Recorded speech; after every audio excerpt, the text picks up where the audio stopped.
Hey, everybody. It's Tuesday. Happy Athlete Tuesday. Talk to my goalies on Wednesday. This is Athlete Tuesday. So just a little casual tonight. Oh, hold on. I got to. Why do I always do this to myself? And now we'll do that. All right. Sorry, guys. So, hey, good to see everybody a little casual tonight. Hello to all my Instagram folks checking in. And if you're watching on YouTube or Facebook, or if you're listening to the podcast, do me a huge favor. Just hit the like button, leave me a comment, let me know where you're from. Just helps the algorithm. You know, for us YouTube kind of creators and our all these online creators now, we're just saying like flat out, like, listen, when you just give a little energy to this thing, it just helps Facebook and the powers that be kind of spread the word, and that way more people get the signal kind of into their feed that, hey, you know, Jonathan's live and we're talking about some good stuff tonight. So listen, I'll be the first one to say it. Merry Christmas. I'm not shy to say Merry Christmas. I don't know what you celebrate, but wherever you are in the world, whatever you celebrate, Merry whatever. So Lou James in Bolzoni, is that Bolzoni, Mississippi? Holy smokes, that's awesome. Good to see you, buddy. Yeah, we got a whole bunch of people checking in right now, which is cool. So Adrian Griner, good to see you out in Park City, right? Don Akers, Don, good to see you, buddy. Don at Houston, Texas. I got to get back to you, Don. I got your message. I apologize, but it was a lot of fun being on with you last week, right? So it was really, really good. So a little casual tonight. I didn't get a chance to change, but not that you'd see me any better. Joe Mack, good to see you, buddy. And Merry Christmas to you, Adrian. I appreciate it. So listen, I wanted to talk about a couple things tonight. Just some quick announcements. So for those of you that know, like, obviously I coach athletes. I work on the mental performance side of things, and I've over the years I've coached a couple different programs. I've created something new called mental performance school, which is a little bit more of an accessible way for more athletes to work with me. I won't talk about it too long right now, but if you head on over to athletespecific.com, head up at the upper section on programs, click through, you'll find Mental Performance School. You can learn more about it there.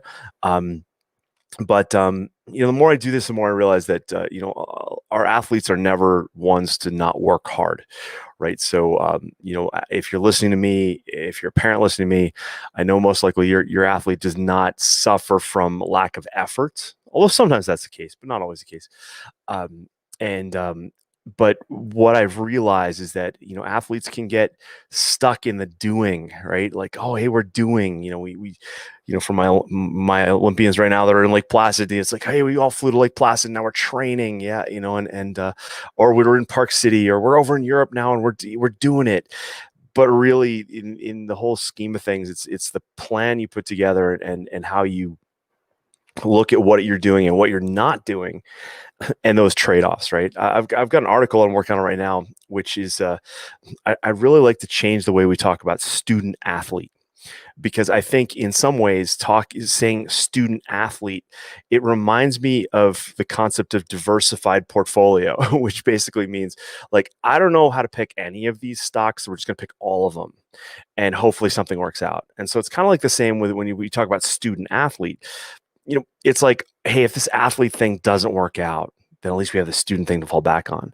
But what if that focus on student was actually keeping your athlete from the potential that they could really, really have, right? So I'm working on that. I'll let you know when it comes out. But it's just an idea that, the more I work with athletes, the more I realize, hey, if we just go all in on this, right? If we go all in on this, we're going to know sooner if we're good, we're going to know sooner if we suck, and we're going to know sooner if we should change gears, right? But if we just kind of dabble and we're like, then we're never like kind of fully immersed, then we don't really get that feeling. And a lot of athletes leave their sport frustrated because they kind of go like, oh, if I had only done a little bit more, right? Then that's there's that quote is, a man who chases two rabbits loses both, right? And I like that one. Okay. Gretchen Gavon, good to see you. Merry Christmas to you with our little stud at hockey goalie. Love it. And snowing in Park City today. Love it. Yeah, totally. So Merry Christmas. Get my book. It's a good stocking stuffer, An Athlete's Guide to Winning Sports and Life.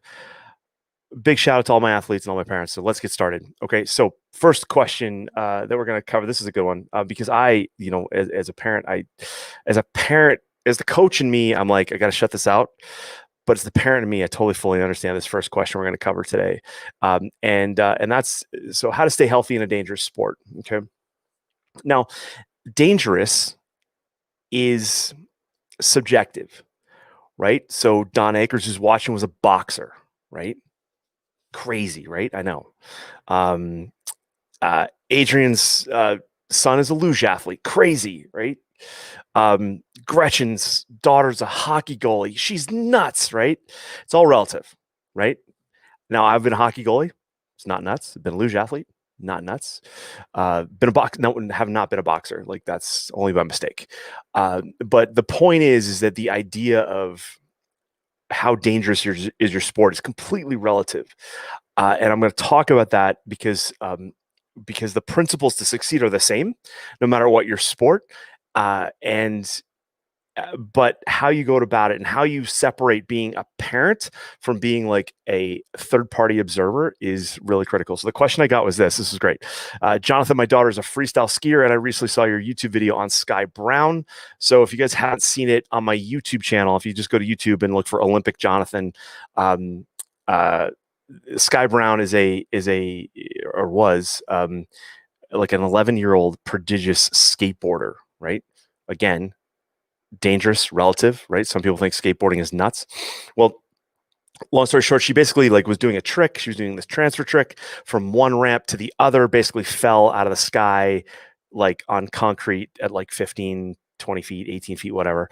Had a helmet on, but basically like broke her forearm, I think, and went in. It was just, in my opinion, it was completely unnecessary. And it's funny because I got a lot of hate from the skateboarding community on that video. So if you want to go check it out and leave me a thumb up, I'd appreciate it. So this is the question from this dad, Jay, who is in Colorado. He said, I saw your YouTube video on Sky Brown and your comments about the safety around her. As a dad, I'm having a hard time seeing my daughter fling herself into the air to chase her dream. Do you have any advice on a parent who has their heart in their throat watching their daughter go for their Olympic dream? Thanks so much, Jay in Colorado. Okay, so Jay in Colorado, my first bit of advice is don't watch. I'm reading a fascinating book by a guy by the name of Dr. Gabor Mate, or Gabor Mate, who's out of Vancouver, and some fantastic concepts that he's shared. And one of which is that when a child is developing, the anxiety and the pressure that the parent feels, right, as much as we try to maybe hide those things, is that the up and coming, or that child senses it, and internalizes it. Okay. And which, when I read that, I was like kind of bummed out. Right. And I'm sure a lot of parents are too. When they hear that, they go like, no, and as much as we try to shelter our, maybe our kids or our athletes from that, it's like they've got spidey senses and they pick it up no matter what we do. Okay. Especially as parents, right? Because we've got mirror neurons and all that stuff and all that connectivity, and it's just kind of cosmic and it's there. So, but when I tell Jay here jokingly, don't watch, I'm also kind of seriously saying, hey, maybe don't watch, right? Whenever I see, every time the Olympics comes on, especially in the Summer Olympics, they're always in the gymnastics event. They're always like showing the parents in the stands. And I can't remember the US parents who it was, but they're like almost as famous as their daughter was, because, in the stands, it looked like they were moving, like for every move that she did on the mat, the parents were making the same move in the stands. I'm like, dude, that's nuts. Like, get yourself out of the TV, go away. You don't need that. But the idea here is, is that if the parent is totally tense watching their athlete do the thing that they do, that's not a healthy experience for the athlete to succeed, and it's also not probably very healthy for the parent either. But what I want to start by saying this is that years ago I saw a guy by the name of Chapman, who wrote the book, The 5 Love Languages Speak. This was ages ago. It's about 20 years ago now. I saw him speak, and he talked about how all of his kids were very different, and so his love language to each one of them had to be different, because or else he wasn't speaking the same language. But what I find fascinating about this is that your athletes. So Jay, in Colorado, his daughter's flow triggers, the things that make her happy especially in her sport, are not the same triggers that he has. Now, that being said, I know some former Olympians who watch their kids do their same sport, and they cringe and they shudder watching their offspring kind of compete. And it's totally natural, I think, in some ways, to have that protective parent instinct. But athletically, when we're trying to allow an athlete to really thrive, we need to understand that their flow triggers, I'm going to pull up a graphic here in a second, are different than what the flow triggers are for the parent. Okay, so hang tight here. For those of you guys watching me, I'm sorry for my Instagram folks, you're not going to be able to see this, but on Facebook and YouTube, you'll be able to see this in a second. So there's a very famous book, and it's on my shelf. Right. So this book called Flow by Mihai Csikszentmihalyi. Now, the interesting thing about flow, guys, is that scientifically, some of the ideas in flow have been not debunked, but the science around it's a little iffy. But we kind of know that the idea here is that there's a balance where, when you're let me get the graphic down here, to get the banner off so you can see. There's this balance between like your abilities and the challenges that you're facing, right? So for Jay's athlete in Colorado, who's a freestyle skier, and she loves freestyle skiing, um, it, the idea here is that we put our athlete into a situation where they are just this feeling of flow, and we're like at our happiest, and time stands still, and all those great things that we describe, like, really great athletic performance around. And that can happen when you're like 11. It can happen when you're in your 30s. You can be Michael Jordan, or you can be like Gretchen Gavon's daughter on the ice at, what is she now, like 12, 13, right? So the idea here is that, like, the athlete is in this state where they are slightly outside of their comfort zone, not too far, right? I call this the Goldilocks, effect. It's like, we don't want the porridge that's too hot, but we want it, and we don't want it too cold. We want it just right. But for the parent in the stands, they may not have any understanding of what it is their athlete's doing. And one of the things I find a lot, especially for all my luge athletes out there, is that it's rare that their parents actually were luge athletes, so they don't have an understanding. And this happens in most sports, right? I'm not just picking on my luge family, but the idea here is that there's no understanding. And what can really ruin an athlete, and over the years I've checked a lot, I'm sorry, but I've checked a lot of moms, more moms than dads on this one. But the moms will be talking casually to their friends, and maybe their athletes there, maybe they're not, but the mom will say, like, oh, my son is nuts, or he's crazy, I don't know how he does it. I don't care that you don't care that you don't know how he does it. You don't have to share that with anybody, right? You don't have to tell it to anybody, because it's not helping. Right. And so the idea here, one of the first ways to keep your athletes safe in a dangerous sport, is not to put your inside fears on them. Like, not let your inside fear be an outside voice. Okay. For a lot of my, for those of you guys know, I work with a lot of goalies, and goalie parents are some of the worst, or some of the best, or the worst, whatever, because they feel like every goal that goes by them, and then they feel like everybody's eyes are on them, not just their goalie on the ice or on the field, but it's like on them in the stands as parents. Like, oh my God, you failed all of us. Like, how dare you bring your child anymore, right? Like, that sort of thing.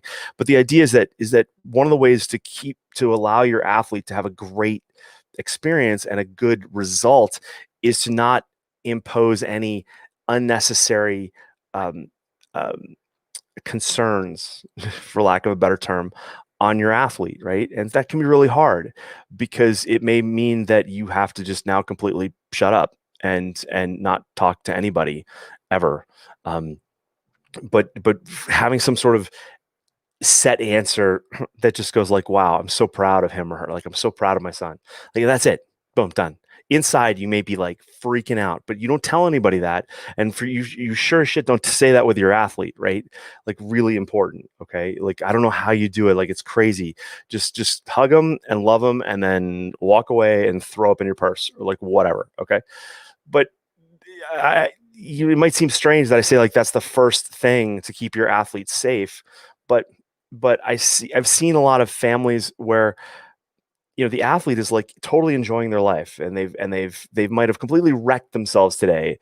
Like, for Jay's athlete in Colorado, I'm sure she's splatted face first in a pool in the summer, or she's splatted face first on her face in the snow in the winter, whatever it is. She may get up from that and be like, oh my God, I'm like so happy. Meanwhile, as mom or dad, you're going like, oh my God, how the hell did you just do that? So it's all right. You just got to realize that their flow triggers are different than your flow triggers. And so one of the things in this graphic for flow, if you guys all look at your screens, this is kind of fascinating to me, because so across the bottom of the board, we have abilities from low to high. Okay. And then on, let me see if I can get my face out of here. Boom. Oh, there, look at me. I vanished. I'm kind of hidden behind it, aren't I? That's kind of silly. Maybe I'll just make my face small. Can I make myself small? Nope. Sorry, guys. You guys see me. But the idea is that in this graph where we have these different states, these different how should I put it? Emotions, right? So at the top or right corner, that flow, that big yellow wedge there, that's when our athlete is focused and happy. Okay. And you'll notice that on the left, when we look at the challenge axis versus the abilities axis, flow comes when abilities are actually they're a little they're a little strained. They're not, the challenge is like really high, and the abilities might not quite be there yet. And that's really, it's really important to understand that. Can I get this small? There I go. Look at me making my head small. Good. All right. So, but as we go, so this is one of the things that I tell my athletes, like your job for your athlete is to not necessarily have them be like, totally got this handled, because that's actually not a sign of high performance of great. And we want to have our athletes have a little bit of anxiety, in order to get into that space where we're now know that, hey, if we're a little bit anxious, that's not a bad thing, because it's the opposite of like being like sad and depressed, right? Obviously, it's also the if our athlete's totally relaxed and confident and contented down here, we don't want that either, because that's not a good spot to be. And the reason why I'm talking about this is because we want to help our athletes understand that what they're feeling is is probably okay. And now, from a parent's perspective, if you talk to your athlete and go like, big game today, right? And you're just trying to love them up and be supportive, like, hey, big game today, and they're like, you may have thrown in front of them this idea that, oh, wait, shit, it's a big game. Do I need to be like more ready to go today, or like, maybe what if I don't feel nervous? When I've told the story before, but when I competed at the Olympic Games, I was nervous for like the 14 days before our event. Like, we showed up in Norway, we got our stuff, and man, my heart was going like then. Like, I was waking up every day with butterflies. The day of my event, which was 4 days in, doubles was 4 days into the Olympics, I woke up, I had nothing. Like, I was like down in the boredom, apathy side of things. I wasn't relaxed. I wasn't like super confident. I was just like, whoa, I'm like dead inside. Now, nobody warned me of that, which was really, disconcerting, because I actually had to create some nervousness in my body so that I got up into this like arousal state, because that day of my event, I was bouncing all over this stuff. Like, I was going from worried that I wasn't nervous to nervous that I was worried. And like, it wasn't great. Although it worked, because we pulled the fastest starts of the race and we had a good result. So we had the highest finish ever for the US in the sport. It was a great day, but it wasn't really how I wanted to be, because nobody really prepared me for this. As a parent, though, if you go up to your athlete and say, "Oh my God, like, I would, if I was you, I'd be so nervous." Well, right, because you don't do this. So I want to encourage you to bite your tongue and realize that the emotional state that your athlete's in is based on their flow triggers, and they probably aren't the same as your flow triggers. Okay, it's really important. Angela Nord writes, seriously, don't undermine your kid by verbalizing your non-understanding of what they're going through. It just says you're not vested in what they're doing. Even if you're physically there, mentally you're not. Yeah, and Angela, that's a good point. And one thing I would say is that, it's okay to just be a fan, right? It's okay to, if you've never been a goalie or never been a soccer player or never been a luge athlete or a skier, whatever your sport is, it's okay to just go like, wow, I'm so impressed. Like, this is great. I can't believe you're my kid, and just leave it at that. And, you know, outside of this though, and that goes back to that Gabor Mate book. And the title of the book is When the Body Says No. And so the research that he's done is about the concepts that people who end up with chronic diseases, whether that is from like cancer to arthritis or things like that, are actually caused by basically suppression of emotions and things along those lines. It's a fantastic book. It's a tough read, but it's a very enlightening read. And when I look at athletes and I look at the struggles that athletes have and working with athletes on a daily basis, the emotional roller coaster they're on, it's not helping as parents if it's not helping as athletes if the parents are throwing on their own layer of anxiety or arousal or boredom or worry or apathy or relax, like whatever, it's just something to understand. So this is a great graphic to understand what is going on in the head of your athlete, and so that if they come to you and it's game day for whatever sport they're involved in, and they just now I would say don't come to them and say like, well, how you feeling today, right? Because that whatever answer they give you puts doubt in their own head, right? Because what if they felt bored today? It's game day and they're bored. Well, anything they've just told you, like you'd be like, well, what do you mean you're bored? It's a big day. It's a big game today. If I were you, I'd be blah, blah, blah. That's you. That's not them. It's all good. Okay. One of the pieces that I do with our athletes in mental performance school and with our athlete breakthrough blueprint is this idea that, knowing where they are on this map and how to move themselves or manufacture their their sensations so that they're in more of an opportunity, they have more of a chance to perform at their best, because it is a balance between the challenges that they're facing and the abilities that they have, right? And we don't need to layer more on them as support team, parent, coach, whatever. And that's really important to understand. So for Jay, back to his daughter, who's the skier, outside of helping your athlete be in this great mental situation, the idea is to how to keep them healthy. Well, one is protection. Okay. Now it doesn't matter what the sport to me, with the exception of hockey goalies, with the exception of ice hockey goalies, because ice hockey goalies are protected because of the rules. It's just like, this is what you have to wear. No questions asked. Boom, done. But for my goalies in other sports like field lacrosse and soccer, there's always a question of like an athlete who probably could use to wear maybe like a helmet or some knee pads or whatever to get them over the hump, because their focus is distracted because they're worried about getting hurt. Now, as a luge athlete, we had this a lot. You start out on the track and then you get a couple runs under your belt and do real well, and then you move up the track and you get used to the more speed. But then maybe you have a crash and now like you're burned and you've got like your suit's burnt to your skin. And the next time you come down the track, well, your brain naturally is going to go like, oh yeah, here's that place where I crashed last run. And now your focus isn't on like basically being in a flow state. It's more like anxiety, right? Realizing that you are, the challenge that you're facing is now maybe above the skills that you have. Okay. Now, every sport has what I call like a culture issue when it comes to protection, right? There's certain things that athletes do or don't do based on the culture of their immediate environment. So like I said, like ice hockey goalies, it's a rule. This is what you wear, no questions asked. But even then, a goalie may move up in an age group and now the shots are coming faster and the puck hurts a little bit more. And maybe they want to wear like a padded undershirt under their chest protector. Well,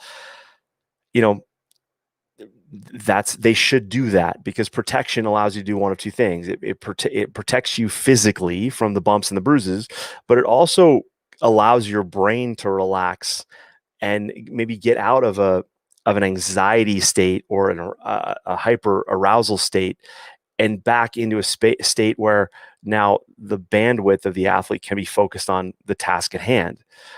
In the sport of field lacrosse, there's a culture of where goalies don't wear much at all. And I really believe that's made goalies really bad for a really long time. Downhill skiers and skiing will wear like skin to wind. They'll wear nothing under their speed suits, right? And that's all great until you crash and you're basically like burning your backside because of the friction that's caused by the ice and the snow and the suit and all that stuff.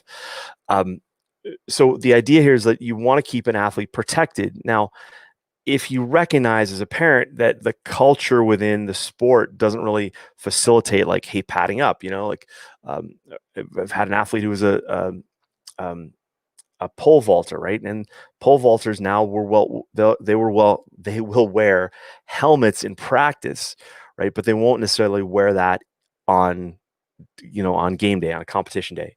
And then that's fine. There's little trade-offs here or there that are good.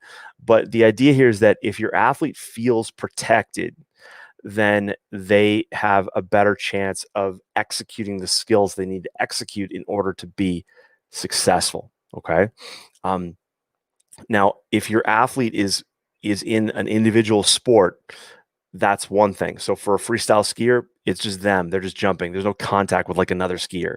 But like if you're a hockey player, right, then and you're going up against somebody else, well, you may need to pad up to survive that. But there's a limit there, right? In every sport, there's a limit. Again, back to the Goldilocks approach, right? Is this situation your athlete going into, is the portage too hot, which means like, is the challenge too high based on their skills, right? Because if the challenge is too high based on their skills, they're going to end up in this kind of anxiety, worry, apathy section where they're like, depressed. They're not doing very well. They're getting hurt, or maybe they've got some good skill, but they're now moving. They're worried, or they're really anxious, right? And I've talked before about how you can turn anxiety into a positive. But the idea here is we want to keep the athlete in a situation where they feel like they can succeed, right? Because we want to get to that flow state. We want to be slightly challenged based on our we want to be slightly challenged based on our current skill level, but not too much, right? But also, if the challenge is not enough, an athlete can also be kind of set up for failure, because it's not enough of a challenge for them, right? We all know a situation where our athlete has gone into an event and they've underperformed, or worse, got injured in a situation where you're like, dude, that should have been no problem for you. Like, what the hell happened? That's why, right? There's not enough tension there. Okay. Um, so how to stay healthy, number one is protection. Number two is progression. So for all of my athletes, like when you go into a situation and, let's say, um, there's an increase in speed, or there's an increase in there's or in competition, right? Like you're going up against bigger, faster athletes, right? Well, again, that challenge now has pushed itself too high, right? So you want to be in a situation where the progression of your athlete is just enough, so that, and not too far, right? Not too far to overcook them. So, so that's really the recipe to stay healthy in a dangerous sport. Danger being relative. Okay. That's the thing. Danger is all relative. Like, I remember vividly before walking into opening ceremonies at the Olympics, in the Olympic Village, sitting down. All the teams coordinated in the cafeteria, which is a massive room. And we sat down. It's kind of a neat time because as an Olympian, you get to see other athletes for your team. Like for us, it was Team USA, right? And now all of a sudden you might be sitting next to an athlete who you didn't realize was like a Team USA athlete, but now you go like, hey, cool. And we sat down with the alpine athletes, right? So downhill skiers and things like that. And they said, hey, what do you guys do? And we said, well, we're luge athletes.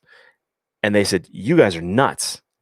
And we said, well, what do you guys do? And they said, well, we're downhillers, we're alpine. And we all turned around and we said, you guys are nuts. And they're like, no, you guys are nuts. And we had basically this verbal ping pong about who was the craziest sport.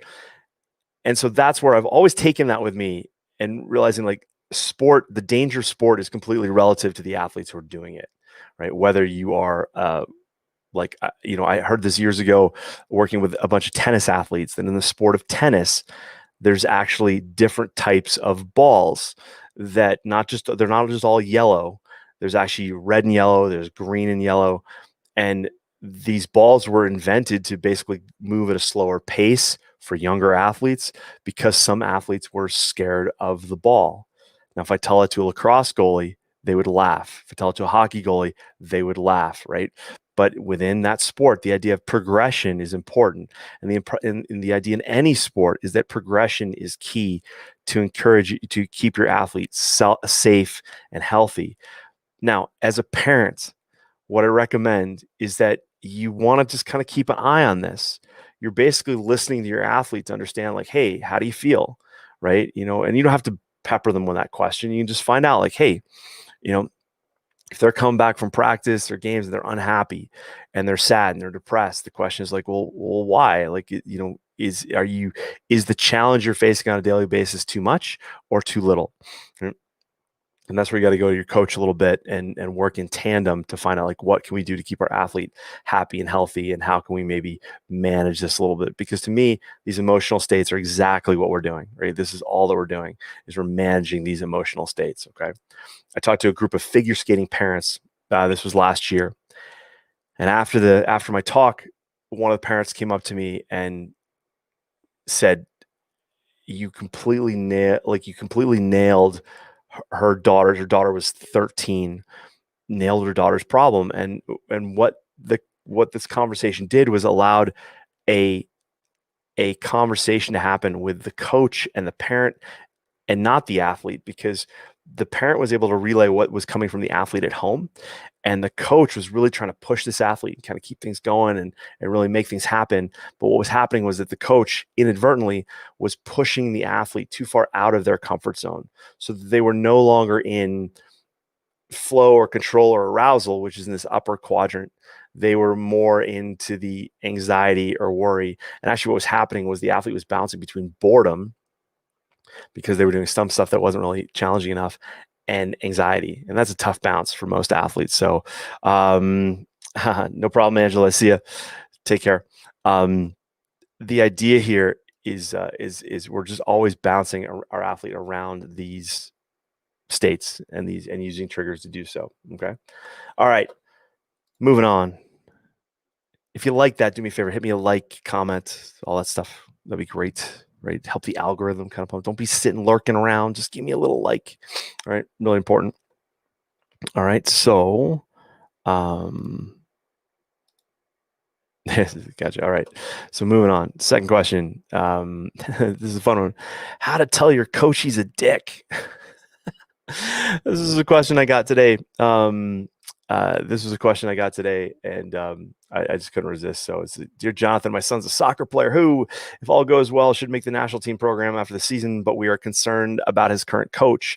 He's a dick, and we aren't sure what to do about it. And we weren't sure what to do about it. My son used to play with a freedom and a flexibility that he seems to be losing." I don't know if flexibility is the right word there, but "His coach is critical, and now my son is afraid of making mistakes, and we aren't sure what to do." This is from Missy in New York. So, Adrian, I like it. I like the lurk. Love it. Um, so, so how to tell your coach he's a dick? One, you can't. um, I did another video on YouTube. I should just do more of these controversial videos on YouTube, because they get me a lot of traction, but they piss a lot of people off. So I guess I must be doing something right. Um, and it was about a U.S. gymnastics coach that had been outed. Like, and I don't know this coach at all. I don't know the situation fully, but I just know enough of working with athletes to say that, that coach that got outed, or got, like, not outed, but just got, like, canceled, was not a bad coach technically. Okay. Like, she wouldn't have been in that position if she was a bad coach technically, or gotten there. Okay. I mean, this is a coach that had Olympians. This is a coach that, had created national team athletes and things like that. But then eventually there was some abuse there, and I don't tolerate abuse at all. But again, just like danger in sport, abuse is also a relative term. Okay. And what I find is that most parents and coaches and athletes will deal with what can be seen as abusive if performance is fine. It's when performance is no longer there that now all of a sudden those techniques used by that coach are gone. Like, well, that's horrible. We got to get her or him out of there. Right. And I'm not disagreeing with that, but I think people just kind of realize that that can happen. Now, what happens is that no matter the sport, your coach ends up being a bit, like, in certain situations, can be a conduit, right? They turn into a conduit. They're the gatekeeper to the next level. And the smaller the sport you're in, the more that's a problem. Okay.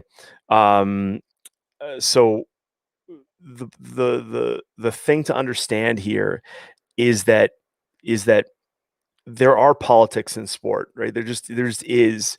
And the hard thing to understand is that if your athlete isn't getting through, they're just not typically good enough to get through, right? And that's hard to really just kind of embrace and go like, no, but it's the coach's fault, right? It's all the coach's fault. My athlete, if it was a different coach, my athlete would be playing or whatever.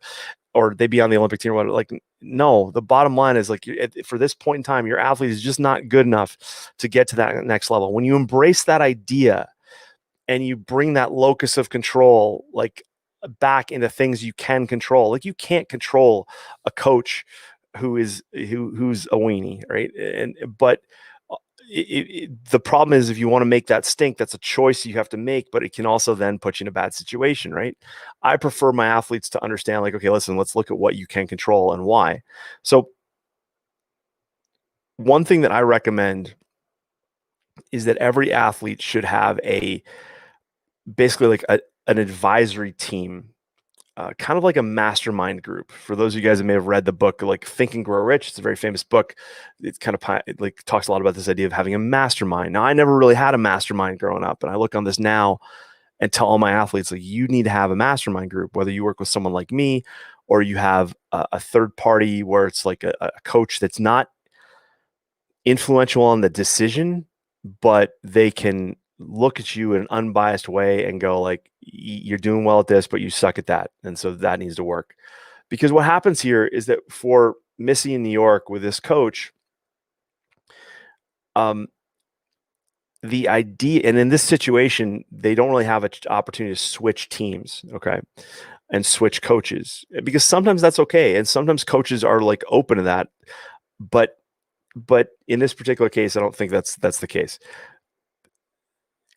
Coaches, when Missy said that the coach is critical, that's what you want a coach for, right? You want a coach to be critical of you. What's a really adult thing to learn is the idea that what the coach is saying is different than maybe how the coach is saying it. Okay. And for a young, up and coming athlete who is conscientious and they're hardworking, that can be a problem because they don't want to disappoint anybody, especially their coach. So now if the coach has a explanatory style that doesn't mesh with that particular athlete, well, that's when there has to be some communication and some skill building for that athlete to understand that, hey, listen, your coach doesn't hate you. Like, the last thing a coach wants to do is, I really think, is see an athlete fail. All right. Now, if you're in I'm not talking about situations where you've got like a parent coach and like their daughter's a goalie and your daughter's a goalie and they're fighting for time. That's not a good situation to be in. Okay. What I'm talking about is when you have a situation where a coach, coaches want to be able to apply what they know, have the athlete accept that, and then apply it and then succeed. Okay. But sometimes a coach is like a hammer and everything looks like a nail. Okay. I want a coach to be a toolbox. I want them to be able to come. The athlete goes like, hey, I've got this issue. The coach shows up and it's like, okay, sometimes we can use a hammer, but sometimes we can use a screwdriver. Sometime we need like one of those little, like, we need that little extendable thing that has the magnet on the end because you drop the screw down the vent and you got to go get it.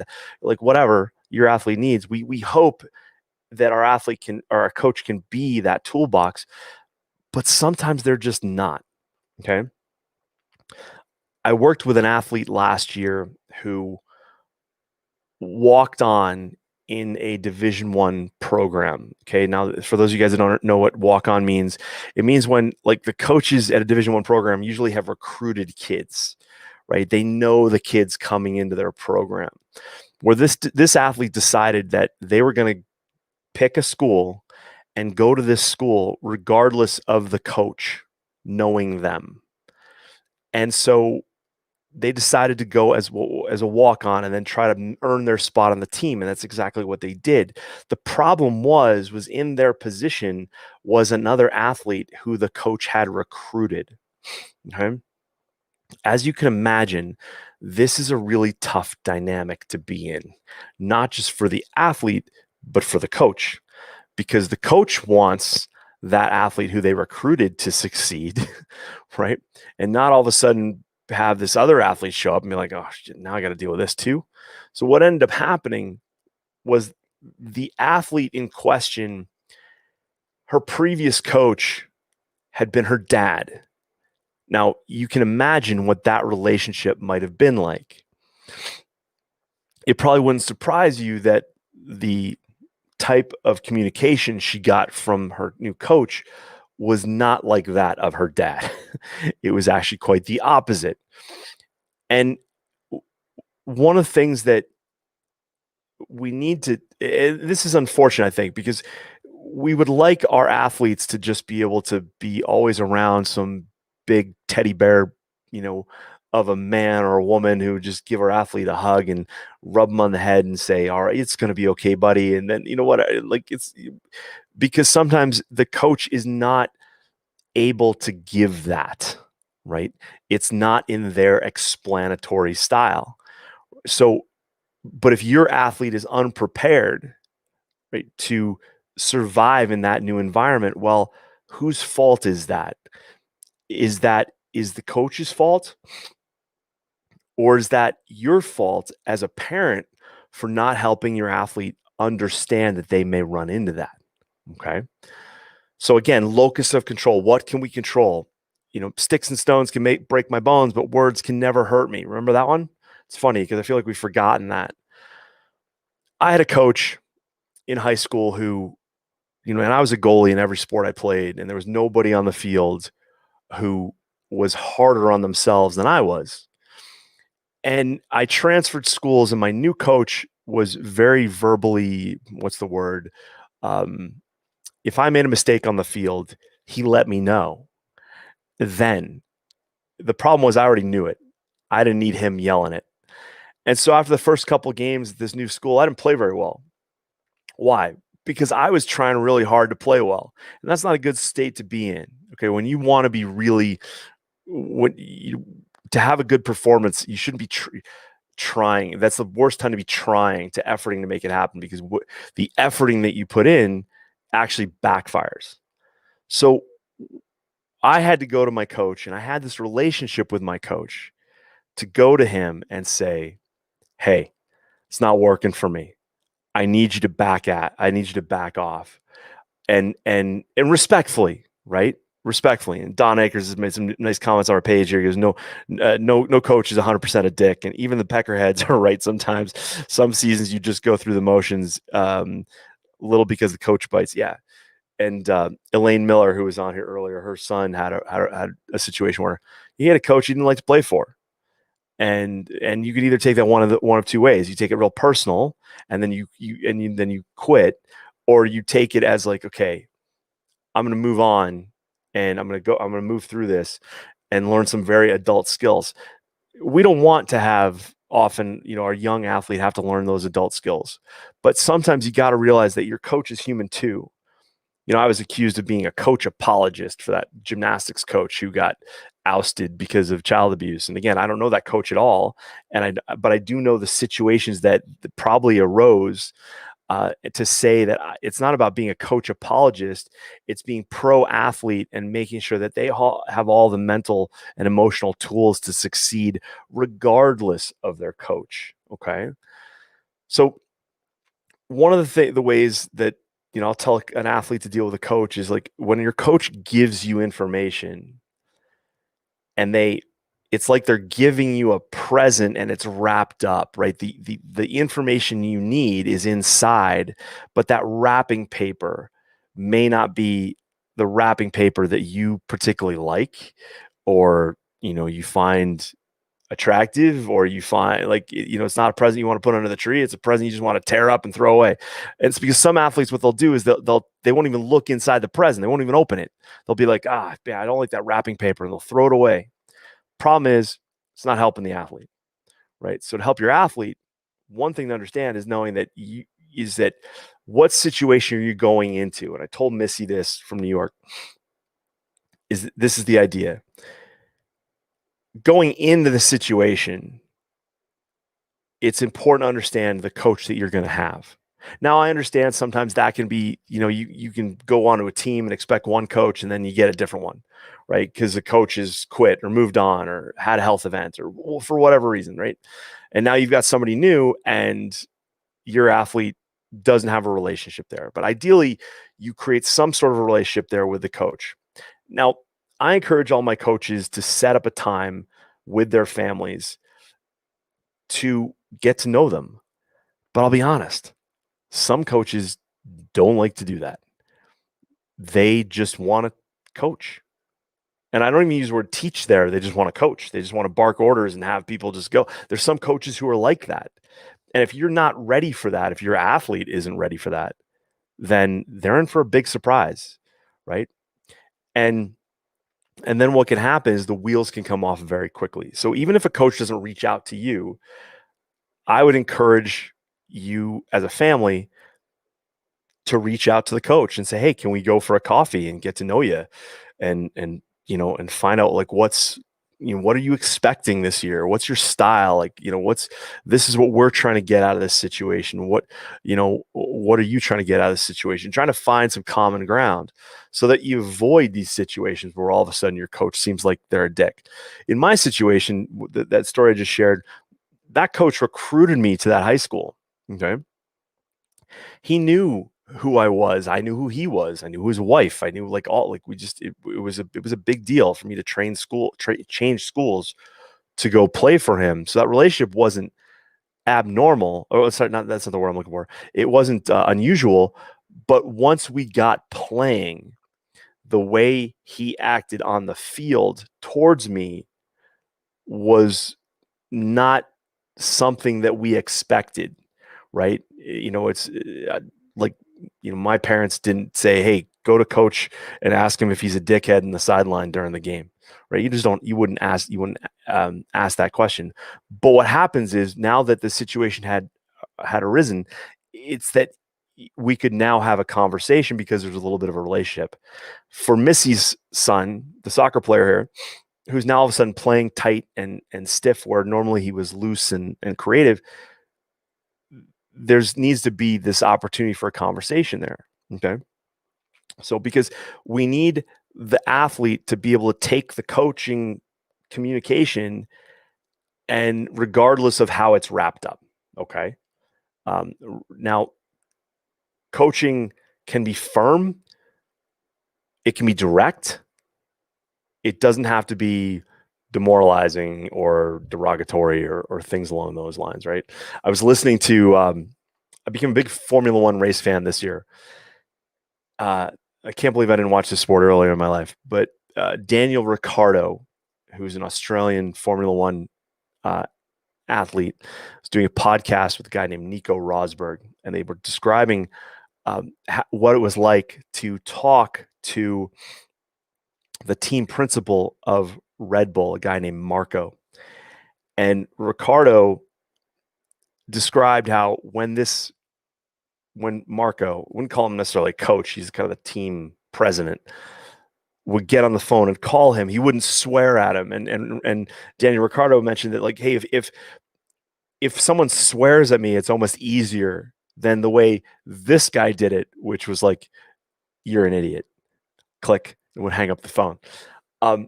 So your coach's communication style may be very different. And so you've got to prepare an athlete to understand what's going on there, and realize that coach, what they're saying is different than how they say it. And if you think about every coach that has gone down in history, it's usually not what they say, it's how they say it. Okay? And I like in 99% of the situations, that's to me, that's a guarantee. And also, what a coach says is usually fine if performance is improving or is at a level that it needs to be. But when the performance drops off, either in reality, like literally, like you have an athlete who was a gold medal winner and now they're not on the podium, or you have a kid who's top 10 and now they're top 20. The idea is that if their performance is good, relative to what the coach is expecting of that athlete, then things are fine.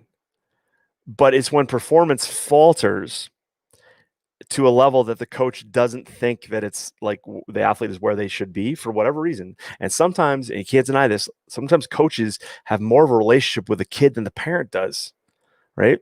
especially in an athletic environment. Okay. But the idea here is that what the coach says is not always the problem as to how he says it. Okay. So what I want to encourage you to do is have a relationship with your coach. Don't feel like you're being like that parent by staying back. Okay. Coaches don't like to adult, right? They don't like to adult. They just want to deal with kids. Why? Because kids are like conscientious, they're hardworking, and they don't want to disappoint the coach. That's a hell of a power position to be in. But I think we're past that now. I think we're past that environment where we can just we've gone through enough abuse cases where we can't let coaches just go run rampant, and that's where you want to have that. A team ideally has that situation to be have some sort of like athlete advisory, if they're having an issue, but really those issues should be uncovered well before the season even starts. Okay. Um, uh, so you can switch teams, but sometimes you can't. I get it. Sometimes doing that is sabotage. Okay. I can sabotage a career. One thing I told Missy here is her son actually aware that he's playing bad? Because sometimes if the athlete isn't aware, if it's just mom or dad on the sideline going like, "Hey, that's not my kid," right? My kid doesn't play like that. My kid plays at a certain level, and now because in this situation now he's not playing it that well. What's going on? As the parent, I feel like that's the problem. The coach is the problem. Well, that's a tough one to bring up because maybe there's no problem to begin with, because maybe the athlete is fine, or maybe the athlete's going through something else. Okay. So tread lightly. It's not easy. Avoid the situation altogether by talking to the coach at the beginning. But getting to know your coach is vital. Vital. Don Akers, brilliant. Manage how your coach thinks about your athlete by asking him about his philosophy. Yeah, totally. Totally. Sometimes you can't. I get it. Sometimes you're getting who you're getting, right? Especially in small sports, especially small, like national level sports, luge, swimming. Well, swimming is big, but like, you have no choice. And maybe that coach is a dick because that happens. But that's where, your athlete needs to learn some adult skills and learn how to deal professionally. Sometimes that coach needs to learn how to deal professionally too. So I'm not dismissing that either. Okay. All right. Last one real quick. But I thought I'd talk about this one today. This was, one thing I've talked about in the past is this idea that as an athlete, value at some point in your career, values and performance will collide. Okay. Years ago, I worked with a family who were in tennis, and their athlete was getting to a point where to improve this athlete's performance, the question came up, do we move to Florida? And the idea is they didn't live in Florida. So it was a matter of like, okay, we're going to send our athlete to Florida and work with them. In the sport of ice hockey in Canada, hockey players do this all the time. They move to a town and they do what's called billeting with a family who is usually set up with a team. The family gets a certain amount of money from the team. They water this athlete, and the athlete has a place to sleep. Sometimes those billet experiences are phenomenal. Other times they're like some weird foster home situation. But the idea is that this family now had to come to grips with their own values as a family. Like, do we ship our kid off to live with somebody else to pursue this dream? And sometimes that's not something that they wanted to do. Michaela Schifrin, the U.S. ski team athlete, who I'm a huge fan of, she just won a World Cup medal after her father died last year. Very sad. But the idea is that her mom travels with her on her coaching staff, because Michaela Schifrin, when she made the national team, was very young. And so they weren't comfortable with her just going off on her own, right? So mom went with her. It was part of the deal. Now, that's all based on resources, time, energy, and money, right? So if you've got those resources and you want to invest, and you can invest more or not, it's up to you, okay? But value and performance always collide. Now, the reason I bring this up, that this week, a really interesting thing happened, okay? And this got me thinking about this conversation, because just like that tennis player moving to Florida, Michaela Schifrin's mom going with her to Europe. Boston College football basically said, we're done. COVID wore them out. And I love this. Okay. I love this because I kind of knew this was going to happen. In the sport of college football, being able to play a bowl game, okay, what's called a bowl game, is a big deal, right? So there's national championships, but then there's like a gazillion bowl games, and it's money for the university. And because of COVID this year, what happened to these athletes is like they had to quarantine after they played. Like if they went to a school to play and they came back, they had to quarantine for 14 days. Like they couldn't see their classmates or their girlfriends or family. A bowl game happens over Christmas or over the kind of Christmas break into New Year's, and they had just gone through like an 11-game season. They had made all these sacrifices. Academically, they made sacrifices. And even though they qualified for a bowl game, the team said, we don't want to do it. And you know what I loved about it was that their coach basically said, I get it. We're not doing it. And I thought it was amazing, because this is millions of dollars to a program to turn down. But what it tells me, what it reminds me is that as a family, you and your athlete will get to a point where values and performance collide. Now that can happen with COVID. It can happen with moving to the Olympic Training Center in Lake Placid, New York, or in San Diego, shipping your kid off to live there as opposed to staying at home. It can mean like, well, okay, my kid just got a scholarship, but it's at this massive school, and we don't think it's going to be, it's going to be too big for him or her. Like, what do you values collide on a really, I'll give you one this is really touchy. Doping, drugs in sport, that's a value and performance collision. And in certain sports, that's a big deal. In other sports, it's not so big deal. I was really lucky in the sport of luge that we didn't really have that. We never really had that conversation growing up. When I got into bobsled, it was quite obvious that there was athletes who were doping, and so it's like, well, do I want to do that or not? Like those are value and performance questions that come up. And so I wanted to use this Boston College story as just a way to kind of facilitate this conversation, because the problem that a lot of families face is when your athlete first starts their sport, you're not thinking like, you're not thinking ultimately far down the road right away.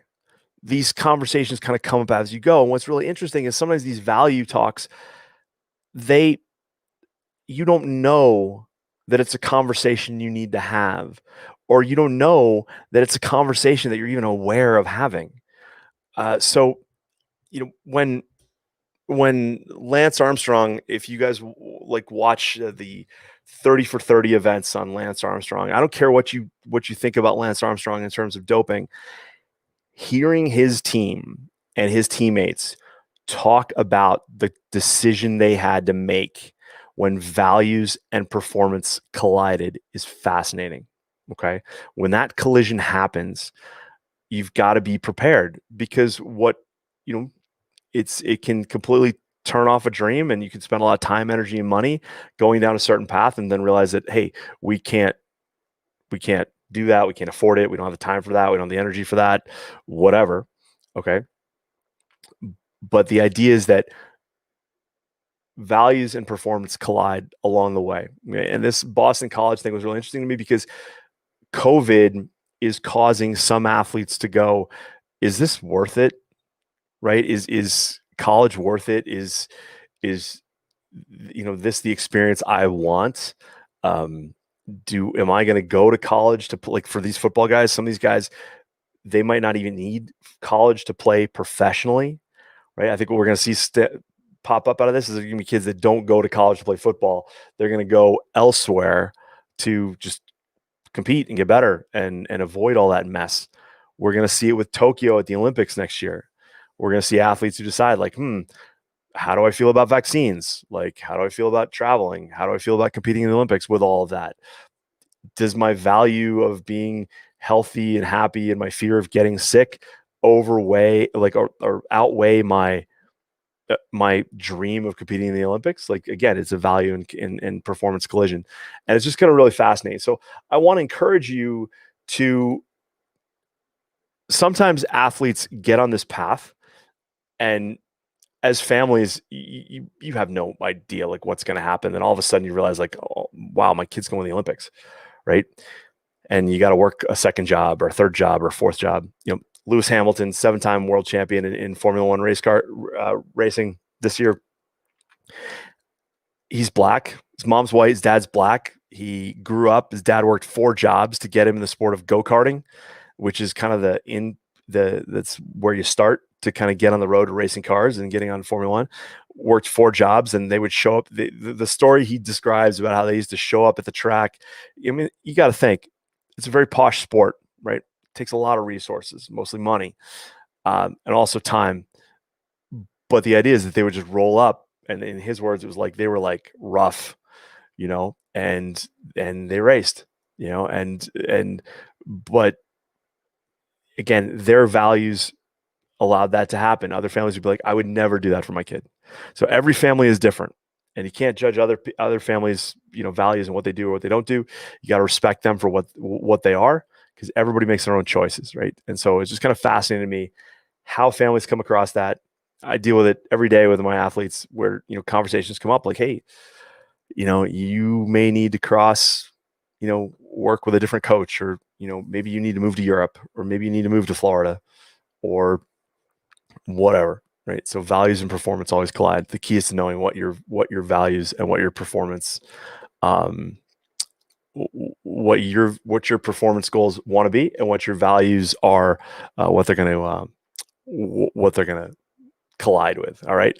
So listen, everybody, thanks for watching. If you're watching on YouTube, do me a favor, give me a like. Please leave a comment, a good comment. None of these crazy little chats I'm seeing over here from some of my guys. But I want you to understand that I'm here for you. If you got a question for me, email me, coachedwards@athletespecific.com. Go to athletespecific.com. Check out Mental Performance School up under our programs listings. And by all means, all the best to your athletes. I'll probably talk to you before Christmas, but if I don't, have a very Merry Christmas and Happy New Year. Stay safe. QnA Strength, I see you. Sam Riley down in Australia, good to see you. Holy smokes. Long time no see. Bill Carver is in there, and everybody else, Don Akers, George Banu. What tips do you need, buddy? Send me a note. And to everybody else who's checking in here, thanks so much, and I'll see you next week. Cheers.